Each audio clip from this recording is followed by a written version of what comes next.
పేరు పేరుని పిలిచారు బిడ్డలా. కలిగిన కాడికి నన్ను నిలబెట్టావు. ఇంతటి బాధలో చూస్తే మంచిగా పెడితే ఇంకా నిలబెడతాం. ఇంతటి బాధలో అన్ని బాధలు అన్ని ఏమి ఏమి లేదు. చిక్కులు చికాకులు ముళ్ళు పడిపోయి ఉన్నాయి. ఎక్కడ ఏమి అస్సలకి మేము అనుకున్న ఏమి జరగట్లేదు. తీరును చూసినా లేదు లేదు మేము అనుకున్న ఏం జరగట్లేదు. నువ్వేమి నేను అనేది అదే. ఎక్కడ చూసినా తీరులు లేవు. ఎందుకు ముళ్ళు పడిపోయాయి. ఎందుకు పడుతున్నాయి అర్థమవుతుందా? ఇంట కలివిడి లేదు. అది నువ్వే. జీవితాలు నాశనం అయిపోతున్నాయి. అది నువ్వే. మాట తీరుల్లో మాట మారుస్తున్నారు తప్ప ఏ పూటకు ఆ పూటే. అర్థమవుతుందా? ఇంటి గుడారం ఏమవుతుందనే ఆలోచన లేదు కానీ ఇంటడి గోల మాత్రం కావాల్సినంత ఉంది బిడ్డ.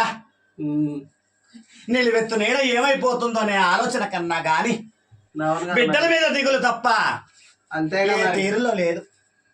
సుఖ సంతోషాలు లేవు. అంతేగా నిలువెత్తు జీవితం నిలబెడదామని ఎంత పోరాటం చేసినా గాని 3 ముక్కలై తునాతునకలైపోయింది బిడ్డ. అంతేగా ఏ తీరులో కూడా ఎటు చూసుకున్నా కానీ కడుపు కోత మిగులుతుంది.